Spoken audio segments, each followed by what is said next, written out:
Hello दोस्तों, आज मैं आपको एक और सच्ची घटना सुनाने जा रही हूँ, तो ध्यान से सुनिएगा। एक बार मुझे बैंक के किसी काम से जर्मनी स्पेशल ट्रेनिंग के लिए भेज दिया गया। मैं वहाँ 3-4 हफ्ते बिता भी चुका। मेरी पत्नी के चिट्ठियों से मालूम हुआ कि दया निधान बाबा महाराज हर पखवाड़े मेरे कानपुर के मकान में पहुँचकर बच्चों को दर्शन दे आते थे।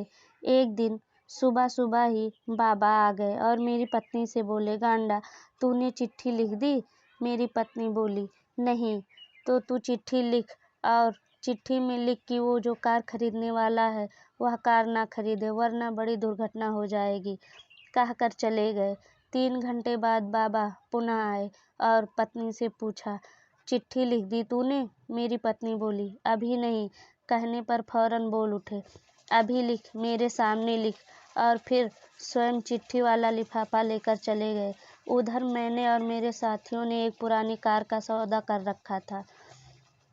दोनों उसमें खूब घूमेंगे छुट्टियों के दिनों में।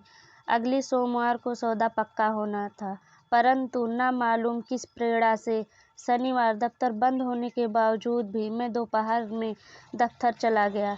तभी दूसरे कमरे से दफ्तर का एक और आदमी आता है और मेरे मेज पे एक चिट्ठी का लिफाफा रख देता है।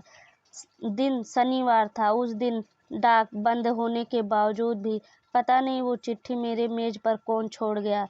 मेरे सामने वाले आदमी ने यह बात मुझसे कही और जब मैं चिट्ठी खोलकर अंदर देखा तो आश्चर्य में पड़ गया। पत्र पढ़ा तो उसके अंदर वही बात लिखी थी कि तू वो कार ना ले, नहीं तो किसी बड़ी दुर्घटना का शिकार हो जाएगा।